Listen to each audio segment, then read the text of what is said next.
Welcome to Athens Happens. I'm Ben Peters, a news editor at The New Political. Athens Happens is a weekly news podcast brought to you by TNP reporters dedicated to explaining the nuances of Athens and state politics. You can find new episodes every Friday at thenewpolitical.com, Spotify, YouTube, and SoundCloud. Today, we're going to discuss a large Uptown demonstration where community members protested to pressure local and world governments to combat climate change, why the Democratic National Committee chose to host the fourth Democratic debate in Westerville, Ohio, a suburb located north of Columbus, and TNP Opinion Staff members' opinions on how diversity affects the Athens community at large. Last Friday, several local political organizations, Athens residents, and Ohio U students protested to pressure the world's governments into taking action on the climate crisis. Digital editor Tim Zelina attended the demonstration and is here to talk about it with us. How are you, Tim? I'm doing good. How are you, Ben? I'm excellent. Thank you for asking. So, what were these people protesting about last Friday? So basically, this was, I guess you could say, Athens participating in what was an international strike. This was set up. You might have heard her. She's becoming a household name now. Greta Thunberg. Mm-hmm. Her and the organization she works with, like Extinction Rebellion and the Sunrise Movement, they all sort of work together to plan this. It started out as a school strike, but as it, sort of picked up steam and grew in scope, it became just a general strike across the globe. And it was mostly centered in Europe, and a lot of the participants were there. Mm-hmm. But there were plenty of strike participants in America, too. And so Athens community locals, they all gathered together at a Village Bakery Cafe down on East State Street. And they basically just got together to sort of join in on the international community, just sort of demanding more action on climate change, demanding more, less talk from world governments, sort of the way Greta Thunberg puts it, and more action. Yeah. What kind of action are these people looking for? Like legislative action? So that's what was interesting to me about the strike, is that there were a lot of different viewpoints sort of represented there. There were definitely, you had people who were saying, we work together with like Amazon and Google and these kind of major national corporations to combat climate change. Then you had people like independent socialist candidate Ellie Hamrick, who said that, socialism is how you combat climate change. So it was really interesting in that aspect, in that they had about 8 speakers, and these speakers sort of just represented a very, dynamic and diverse sort of viewpoints on how we combat the climate crisis. And I thought that was it was better than a strike that had just one, just one sort of viewpoint on the issue, one sort of path of action, because I thought this really represented how that climate change is an issue that we all sort of have to deal with, but there are so many different interpretations into how we deal with that issue. Who are some of the people in attendance and some of these speakers? Yeah, so I'll start with the speakers, because I thought they were sort of the stars of the show in a way. They were definitely the most newsworthy part of this event. Some of the speakers, they had 2 of the people who organized the event with like the Sierra Club and all of them. They weren't necessarily part of Sierra Club, but they were just sort of the organizers. They introduced and gave a couple speeches of their own. And then they were followed by Ellie Hamrick, as I said, who is independent socialist for city council.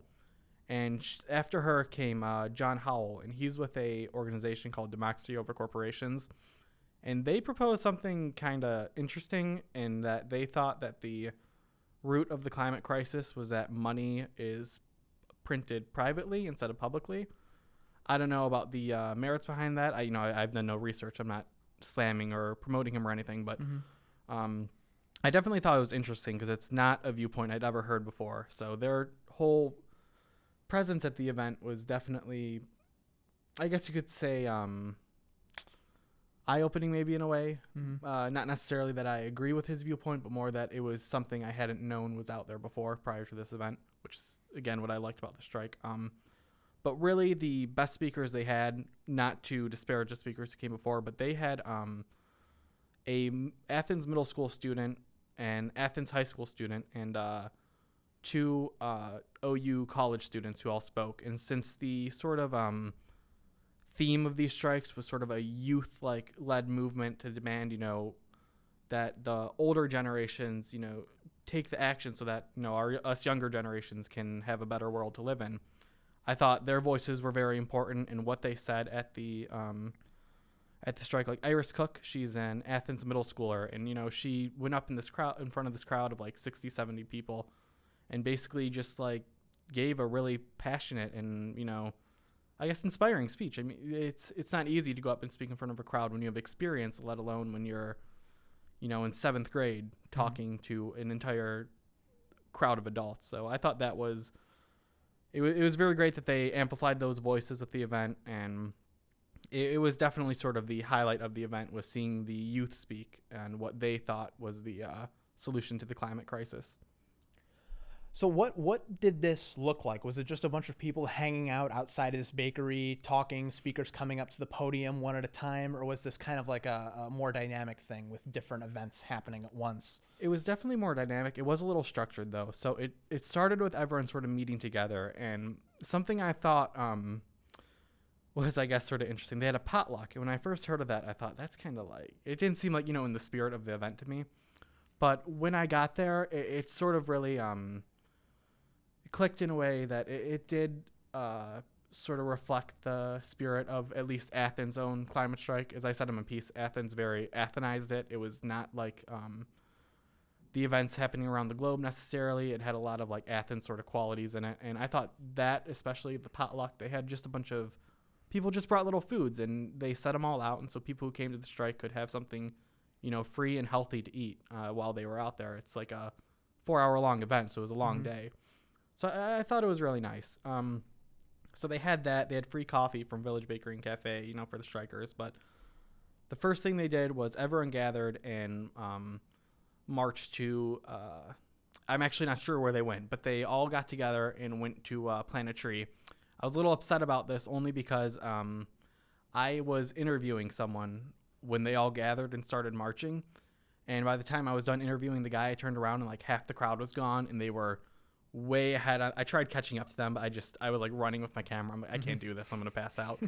So I missed getting any photos of the tree planting ceremony, but it was definitely a sort of, symbolic action, I guess, in the event. Definitely a community building sort of thing. But that was followed by everyone returning and listening to the speakers. They all spoke one after another. It was just sort of like a line of speakers. They would be introduced, they'd give their little spiel, and then they'd introduce the next speaker. And so once that ended, the sort of strike and march part, which is what we more sort of like thought of when we thought of the climate strikes, globally happening, occurred. And they gathered a bunch of bicyclists, and the bicyclists all rode ahead of the marchers and sort of, as the one organizer put it, they took over the streets for a day. Instead of the streets being for cars, they were going to make it for bikes for that moment. And so they sort of rode down the middle of the street, and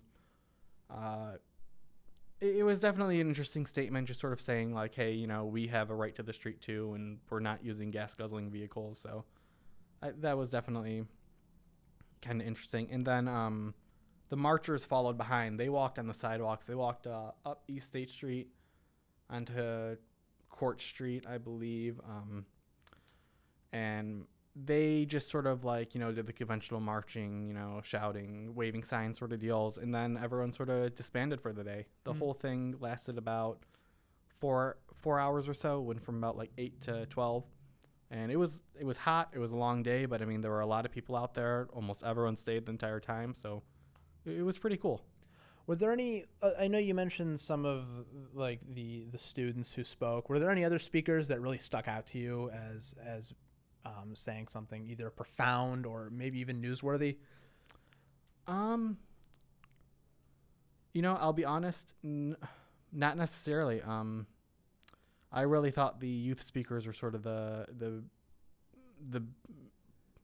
meat of it, I guess you would say. I was definitely like Ellie, gave her speech. It was very much focused on her ideals and all that. As tends to be the case. Yeah, but she did not campaign directly for city council, which I thought was, I guess, interesting in a way. I don't know why.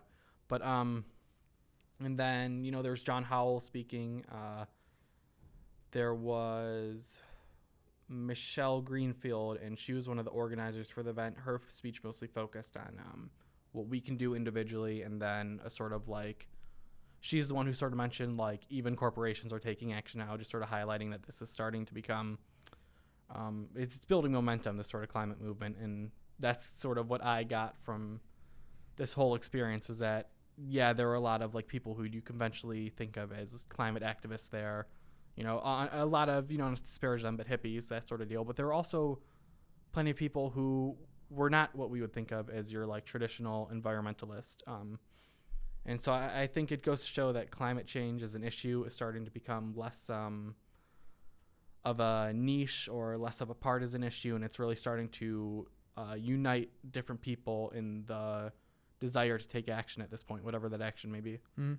Was Mayor Steve Patterson there? I did not see him personally. I can't say if he was there or not, but the only politician I recognized there, a local Athens politician, was Pat McGee, the councilman. Mm-hmm. He didn't speak or anything, and I don't believe he marched, but he showed up for a little bit and talked with some people.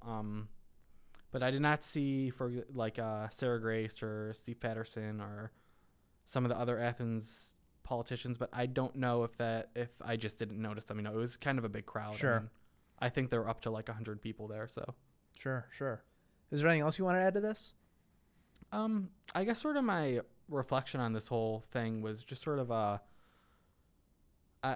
I thought it really, I guess, reflected the Athens community in a lot of different ways, especially considering that, you know, as I said, the event was very Athenized, as a sense that they had the potluck and they had, you know, local speakers and just sort of the signs that were written there, and everything going on felt like that the way Athens sort of combines that sort of rural community with the more liberal urban campus.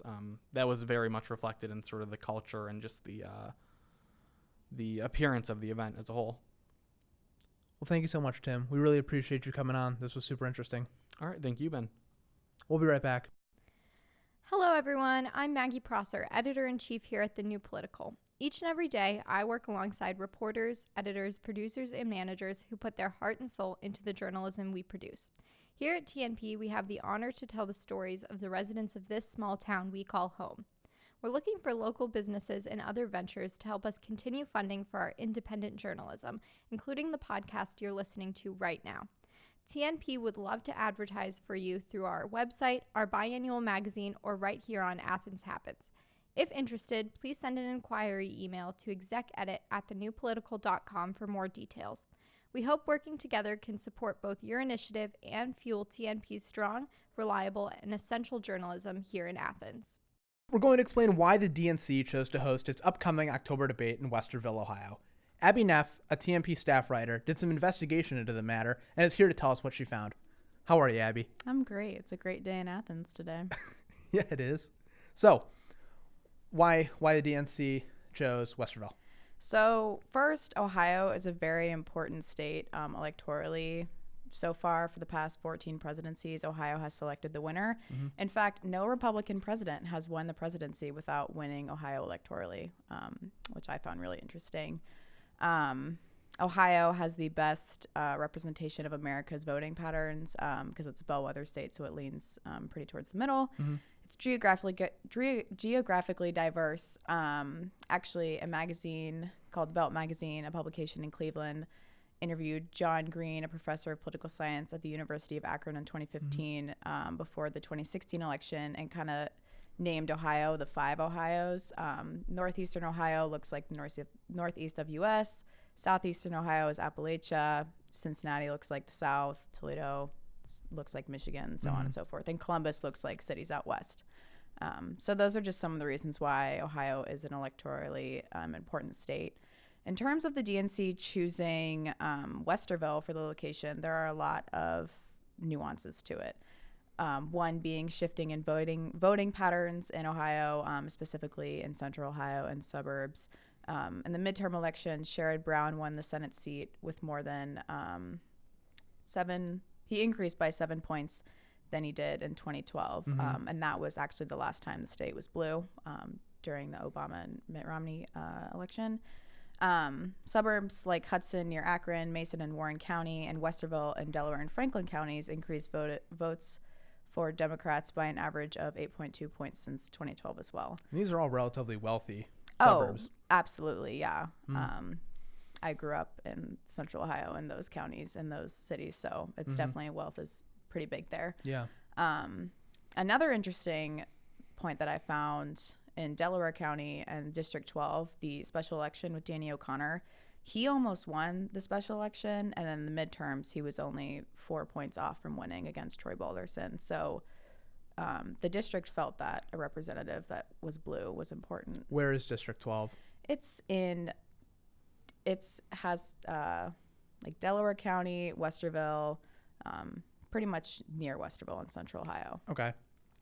So basically, traditionally, Republican suburbs are voting for more Democrats than in the past election cycle. And so why is that? A lot of it comes from suburban women, specifically white suburban women. They are not happy with the job that President Trump has been doing.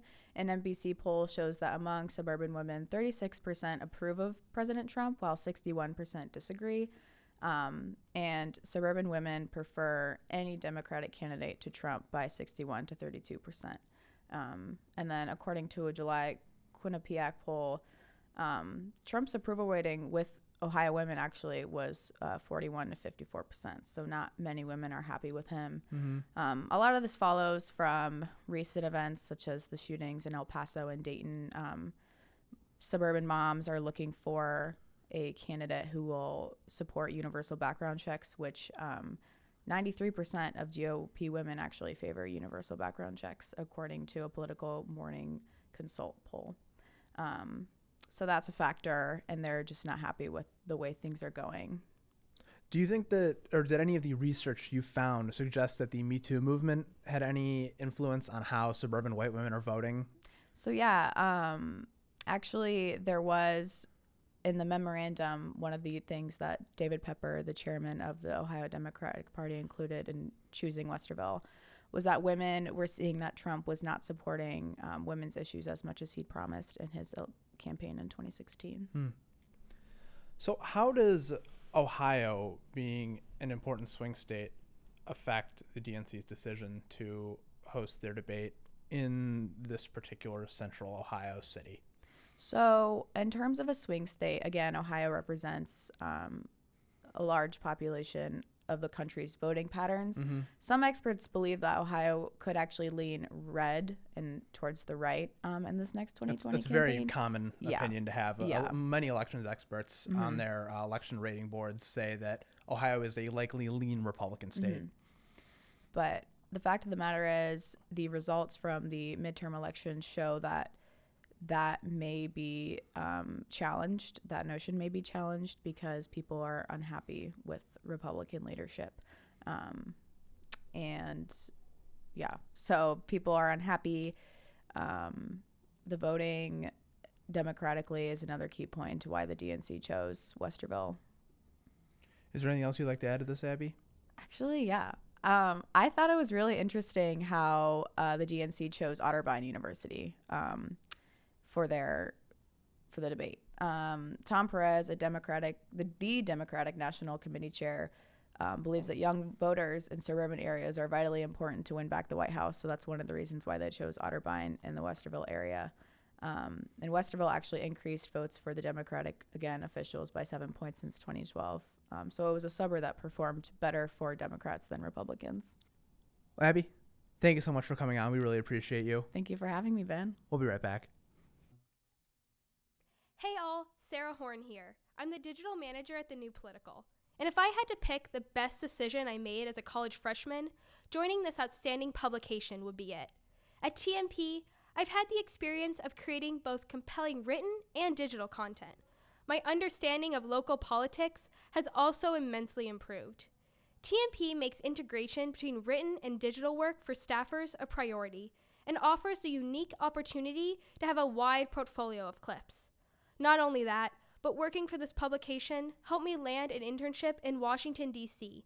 as a digital productions intern for The Hill. Our publication is award-winning, independent, nonpartisan, and run by a dedicated team of student journalists. Apart from its content, the New Political has brought me some of my closest friends. The people who I work with make my job fun and fulfilling, and they never cease to amaze me with their kindness, collaborative spirits, and humor. If you too want to join the New Political, come to our all-staff meetings Sunday evening at 7 p.m. in Scripps Hall 210, or reach out to me at shorne, SHORNE, at thenewpolitical.com. Please note that the views and opinions of these writers do not reflect those of the New Political. In a study done by Wallet Hub, Ohio was ranked number 42 in diversity out of all 50 states. The study looked at 6 diversity categories, including socioeconomic, cultural, economic, household, religious, and political diversity. I'm joined by opinion editor Charlotte Caldwell and columnist Zach Richards, who both recently shared their opinions on how diversity affects the community at large. How are you both? Good, thanks. Busy day, but it's been good. Yeah, same. I feel you. So, does Ohio University's population reflect this ranking, 42 out of all 50 states? I would say that it's a bit better for OU, but not that much better. I have the statistics pulled up here. 78.8% of OU students are white, compared to about 81.9% for all of Ohio. Now, obviously, race isn't the only factor they're measuring here, but it's a fairly important factor, and it's the easiest one to measure. Charlotte? Yeah, so I took it more on like it doesn't, our population doesn't really reflect racial diversity as well, but we have more categories on the list that are better reflected on campus. For example, like our first generation population, approximately 1/3 of incoming first year students are first generation. Mm-hmm. So that's a pretty sizable population on our campus. And it's a pretty important population that needs to be addressed more. And then like we always vote blue here too. So, but we also have like more political organizations on campus, such as like the socialists and whatever else besides just Democrat. The Republicans, right? Yeah, and Republicans besides just like Democrat. So I think that both of those should be taken into consideration. What about socioeconomic status? I think that this is just a general observation. I think that there are many students at Ohio U who come from a myriad of socioeconomic backgrounds. Do you guys feel in a particular way about that? Yeah, I think it especially helps the population here because most, like a lot of populations around here are poor or more poor. So I think that the broad like expanse of people that we have that are from different backgrounds help the population to expand their horizons a little more. Mr. Richards? Yeah, I think something like 32%. I'm not sure off the top of my head, but I think it's around 32% of the students here getting some sort of financial aid. And we come from a pretty poor region. The Appalachian region of Ohio is the poorest region of Ohio. And so you would expect, because some people just go to colleges closer to where they live, that it's going to be maybe somewhat poorer than the rest of Ohio. But you're still going to have some rich people coming here because it's a regionally accredited school. So you're going to have some diversity of socioeconomic status. Yeah. So should more be done on campus to highlight diversity or encourage diverse groups of people to enroll at Ohio U? Yeah, I think so. Just because, like, as far as race goes, like Dak said, like, there's not very much racial diversity here. But there is like a lot of organizations on campus that promote like racial diversity, like the Black Student Union, for example, or like any of those that promote racial diversity. So I think they should be promoted more to students, like prospective students, to make sure that those people come here and make sure that they are represented more on campus. Zach? I think the best way to get a more diverse campus is to invest in PR and the likes in order to get more out-of-state students. Because for OSU, they have a more diverse campus. They also have more out-of-state students. They also have more students generally. Yeah. And 88% of OU students are in-state. And when 88% of your students are coming from a state that's only the 42nd most diverse, by definition, you're not going to have the most diverse campus. And my personal experience is that is that a lot of people don't even know OU and OSU are different things. Sometimes I have to go home to my friends and say, no, not the one in Columbus. And I think because of that, OU needs to invest more in PR and advertising to get more out-of-state students. So I understand that, and I don't know the details of this, but I understand that colleges, like the Scripps College, for example, does have to go through an accreditation process to prove to an accreditation panel that they are diverse. Like, do you guys think that individual colleges can be doing more to promote diversity within their respective niches? I think, yeah. OU is known for different things. We're known for being a good journalism school. I'm not sure about many of the other programs, but I know maybe, say, OSU is considered by some to have a better engineering school.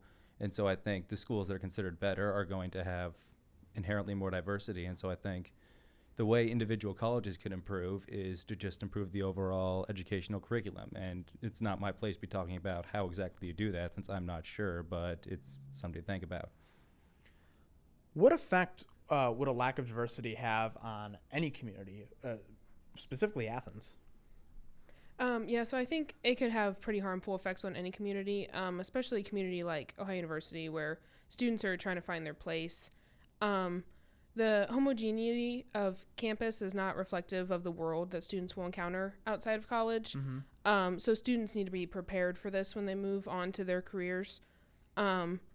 So I think that they need to really improve on how they get diversity to campus, just to make sure that the people are more prepared to go into their specified workforce. I think diversity is the type of thing where you don't know what you're missing out on until you've seen it. And so if you spend your whole life in a town where everyone's the same socioeconomically, culturally, racially, all that, you might live a perfectly content life, but you still won't be able to experience the outside world, and you just won't know what you're missing. And I think that's why it's important to have diversity in order to get a broad range of experiences and know which ones work best for you, even not just you as an individual, but for the community as a whole. Do either of you think that Ohio University, Athens really in general, is just kind of a bubble? It's a little oasis in the middle of nowhere.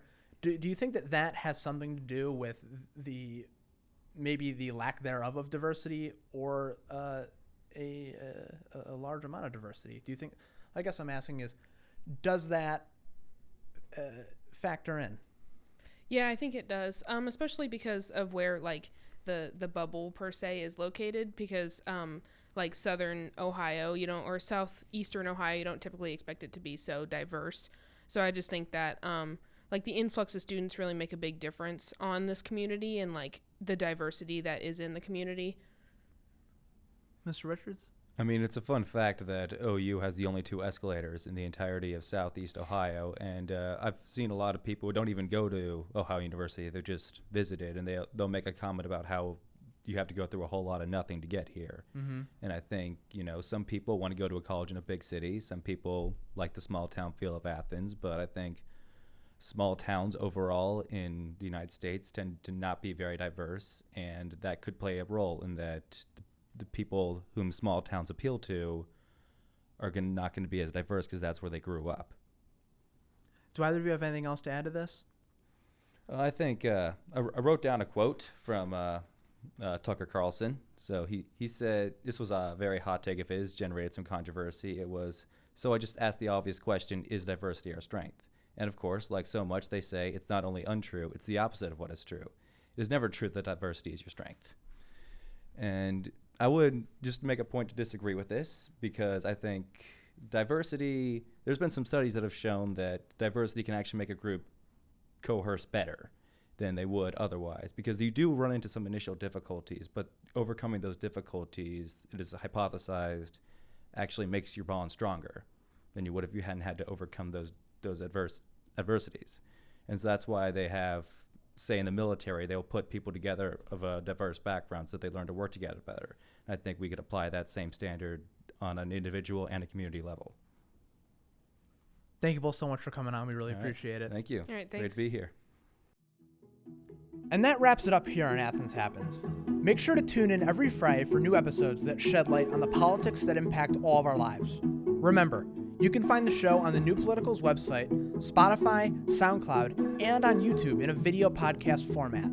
Also, be sure to check out our website at thenewpolitical.com, where we regularly report stories on what really happens here in Athens, and follow at The New Political on social media. Thank you so much. We'll see you guys next week.